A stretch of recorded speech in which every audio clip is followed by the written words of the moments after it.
Deputy speaker साहब, आपने आज इस मौजू पे बात करने का मौका दिया कि जो आइनी तरामीम हो रही हैं और उससे पूरे मुल्क में भौचाल आया हुआ है। कहने के तो राजा साहब ने भी बात की और बाकी अहबाब ने भी बात की कि कंसेंसस होना चाहिए, मिलकर आगे चलना चाहिए। और ये जो कानून साजी हो रही है ये कोई पर्सन स्पेसिफिक नहीं है, कोई पार्टी स्पेसिफिक नहीं है, लेकिन अमलन डिप्टी स्पीकर साहब ऐसा नहीं है। जो माहौल बाहर बना दिया गया है और पिछले 20 से 25 दिनों से हमारे MNAs को जिस तरह प्रेशर डाला जा रहा है, उनको अगवा किया जा रहा है, चार दीवारी को पामाल किया जा रहा है, ख़वातीन बच्चों को उठाया जा रहा है। एक इसकी मिसाल अपने परसों देखी, हमारे MNA ज़ैन कुरैशी साहब की अहलिया को उठाया, शेम। उससे पहले हमारे सादुल्ला बलोच साहब की अहलिया और उनकी बेटी को उठाया गया। और इसी तरह रात हमारे MNA कोयटा से आदल बाज़ई साहब के प्लाजे को मिसमार कर दिया गया। और जरताज गुल वज़ीर हमारी पार्लियामेंट्री लीडर, जिस तरह से उनको उठाया गया, जिस तरह से उनको घसीटते हुए ले गए और ये भी ख्याल ना किया कि वो खातून है।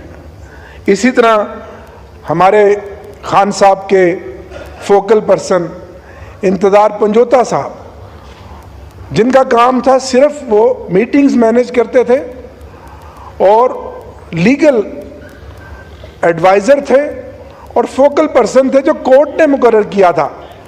आज 10 दिन हो गए हैं, उनका कोई पता नहीं। और क्या जुल्म है कि आज जब इस्लामाबाद हाई कोर्ट में केस लगता है उनकी बाजियाबी का, तो इस्लामाबाद पुलिस आकर कहती है कि हमें नहीं मालूम इंतज़ार पंजोता कहाँ है। इससे बड़ा जुल्म होगा। खान साहब की दोनों बहनें, अलीमा खान साहबा और उनकी दूसरी बहन, वो पाबंदे सलासल हैं। आज 15 दिन हो गए हैं। 3 तारीख को आखिरी एक्सेस थी बानी चेयरमैन इमरान खान साहब को, जो वकला की मुलाकात हुई। आज 15 दिन हो गए हैं, डिप्टी स्पीकर साहब उनसे मुलाकात नहीं करने दी जा रही, ना वकला को ना पॉलिटिकल कमेटी को, जो कि अदालतों के हुक्म है। तो इस फस्तायत के माहौल में आप कहते हैं कि पार्लियामेंट को आगे चलना चाहिए, मुशावरत होनी चाहिए। ठीक है, इसमें कोई शक नहीं। मैं हामी हूँ कि ये एक कानून साज इदारा है, हम लेजिस्लेटर हैं, यहाँ हमें लेजिस्लेशन करनी चाहिए। लेकिन आप माहौल तो देखें। आज 18 तारीख हो गई है। आप जब पर्सन स्पेसिफिक की बात करते हैं तो 24 तारीख को चीफ जस्टिस मौजूदा काजी फायज़ ईसा रिटायर्ड हो रहे हैं। मेरा ये मुतालबा है कि मंसूर अली शाह साहब का बतौर चीफ जस्टिस पाकिस्तान नोटिफिकेशन किया जाए। अगर आपकी कोई बदनीयती नहीं है, आप अगर उनको चीफ जस्टिस मानते हैं तो फिर उनका नोटिफिकेशन करें, वो सीनियर मोस्ट है। और अगर आपके जहन में अदावत है कि उन्होंने कुछ फैसले और साहब का एक फ़ैसला जो लार्जर बेंच ने 8-5 से हमारी सीटों वाला किया और आज तक उसको नहीं माना जा रहा, आज भी election commission of Pakistan deputy speaker साहब उसको लेकर बैठा था और आज कोई 9वां इजलास किया, बार बार सुप्रीम कोर्ट ऑफ पाकिस्तान ने उस पर वजाहत दी। कितना जुल्म है। ये माशरा जंगल बन चुका है। और दूसरी तरफ पिछले चंद दिनों में हमारे 2 MNAs जो गुजरांवाला से थे, एक ही झटके में हमारी दोनों सीटें हमसे ले ली गई। रहीम यार खान की सीट गुंडागर्दी से, पंजाब पुलिस की बदमाशी से हमसे छीन ली गई। और ये पहली बार ऐसा हुआ है।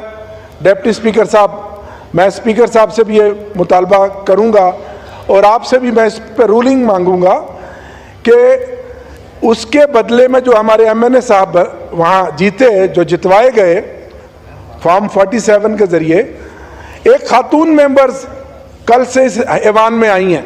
मेरे लिए वो बहुत काबिल एहतराम है, मेरी बड़ी बहनों की तरह है, लेकिन ऐसी कभी कोई मिसाल नहीं है आज दिन तक कि 2002 से आज दिन तक इस असेंबली में मखसूस नशिस्तें, जनरल इलेक्शन में जो पार्टियां जीतती हैं गैर मुस्लिम और मखसूस नशिस्तें, उनको हर पार्टी जीतने वाली नशिस्तों के मुताबिक उनको अलॉट कर दी जाती हैं। 2002 से मैं डायरेक्ट और इनडायरेक्ट इस पार्लियामेंट का हिस्सा हूं। आज तक ऐसा नहीं हुआ कि एक सीट अगर ज़िमनी इलेक्शन में एक पार्टी ने जीत ली है तो उसके बदले में आप फ़ौरन ही तीसरे दिन एक सीट दे के उस ऑनरेबल मेंबर को बिठा दें। इसकी कोई मिसाल नहीं है। और उसके जवाब में 2024 में जो 94 सीटें हमने जीती थी, हमें आज तक हमारी मखसूस नशिस्तें नहीं दी। इससे बड़ी फस्तायत, इससे बड़ी बदमाशी, इससे बड़ी गुंडागर्दी, जानबदारी की इंतहा कभी होगी ये मुआशरा? और आज दिन तक हमारे जो ऑनरेबल सुप्रीम कोर्ट ने फैसला किया रिजर्व सीट का, वो हमें नहीं दी गई। जनाब डिप्टी स्पीकर, मैं इस पर रूलिंग चाहूँगा। क्या जनरल इलेक्शन के बाद अगर कोई पार्टी का, किसी भी पार्टी का मेंबर किसी भी वजह से सीट खाली हो जाती है, क्या उसके नतीजे में कोई स्पेशल सीट आ सकती है? बिल्कुल नहीं आ सकती। कानून और आइन भी कहता है, लेकिन आज ना कानून है ना आइन है। और उसके बाद जनाब स्पीकर, आप चले हैं कानून साजी करने। सर, हम 4 MNAs, जबर का मौसम है, जुल्म और फस्तायत है, सिर्फ 4 MNA इस असेंबली में इजलास के लिए आए हुए हैं। और हमने भी अपने सरों पे कफन बांधे हुए हैं, क्योंकि हम हक के रास्ते के मुसाफिर हैं। बाकी पूरी असेंबली हमारी पीछे देखें, हमारी सीटें खाली हैं। उसकी क्या वजह है? कि हमारे MNAs छुपे हुए हैं, डर और खौफ के साए हैं, उनके घरों में छापे मारे जा रहे हैं, खवातीन को उठाया जा रहा है, उनके कारोबार तबाह बर्बाद कर दिए हैं। ऐसे में आप कहते हैं कि जी कॉन्सेंसस करें। इस तरह कभी कॉन्सेंसस हुआ? कभी मुशावरत हुई है? आज की जनाब डिप्टी स्पीकर साहब मीटिंग में भी मैंने यही मौक़िफ़ रखा कि मेरी लीडरशिप, जो मेंबरान हैं इस कमेटी के, वो गए हुए हैं मौलाना फजलुर रहमान साहब से मीटिंग करने। और उसके बाद अगर हमारी मुशावरत हुई, जो कि मौलाना साहब के साथ हमारा एक सिलसिला जारी है, फिर हम इस कमेटी में आकर बताएंगे। और अगर हमें फैसला करना पड़ा मुल्क और कौम के वसीतर मफाद के लिए, तो फिर बिल आखिर हमें जाना पड़ेगा अपने बानी चेयरमैन वज़ीर आज़म इमरान खान साहब के पास, और वहाँ जाकर हम मुशावरत करेंगे और वहाँ से इजाज़त लेंगे। ये मेरा मौक़िफ़ था और यही मौक़िफ़ मेरी बहन शाहिदा रहमानी का था। लेकिन बाहर निकल कर ये तासुर दिया गया कि ये जो ड्राफ्ट है ये मुतफ़क्का तौर पर मंजूर हुआ है। कतन ऐसा नहीं है, मैं इसकी वजाहत करता हूँ। और फिर अगर यही ड्राफ्ट था और जो कि हमने देखा, जिसमें कॉन्सेंसस करने की कोशिश की गई, सब ने इनपुट दिया, तो फिर ये 20 दिन से इस जबर और जुल्म का बाजार बर्पा करने की क्या जरूरत थी? मैं ये समझता हूं, फ्लोर ऑफ द हाउस पे ये कह रहा हूं जिम्मेदारी से, कि अभी भी ये ड्राफ्ट असली नहीं है। कुछ ना कुछ जरूर है जिसकी पर्दादारी है, और कल या जब भी बिल्ली थैले से बाहर आएगी तो कौम को पता लग जाएगा।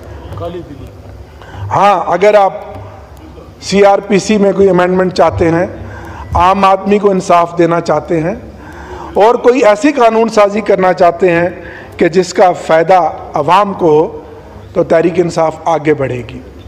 हम इस पार्लियामान को मजबूत बनाना चाहते हैं।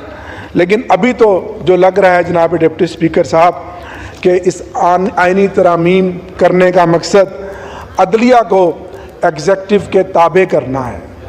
जब हम बाहर होते हैं तो हम अदलिया की आज़ादी की बात करते हैं, रूल ऑफ लॉ की बात करते हैं, लेकिन जब हम हुकूमत में होते हैं तो हम इदारे को, हर अदारे को अपने अंडर करने की बात करते हैं। और इससे बढ़कर कितना शर्मनाक बात है कि सुप्रीम कोर्ट ने खुद इजाज़त दे दी एमपीएस और एमएनएस के वोट खरीदने के।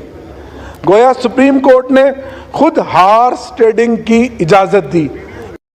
इससे बड़ी कोई बदकिस्मती है जो कुछ सुप्रीम कोर्ट के चीफ जस्टिस साहब ने किया। कौम जब दरख्तों को हिलाते हैं तो मैना अपने बच्चों को छोड़कर कव्वे के अंडों को अपने परों से थाम लेती है। सुना है जंगलों का भी कोई कानून होता है। कहीं तूफान आ जाए, कोई पुल टूट जाए तो किसी लकड़ी के तख्ते पर गुलहरी, सांप, बकरी और चीता साथ होते हैं। सुना है जंगलों का भी कोई कानून होता है। तू खुदावंद जलील व मोतबर, दाना व बीना, मुनसफ व अकबर मेरे इस मुल्क में। तू खुदावंद जलील व मोतबर, दाना व बीना, मुनसफ व अकबर मेरे इस मुल्क में जंगलों का ही कानून नाफिज कर, कोई दस्तूर नाफिज कर। बहुत शुक्रिया जनाब।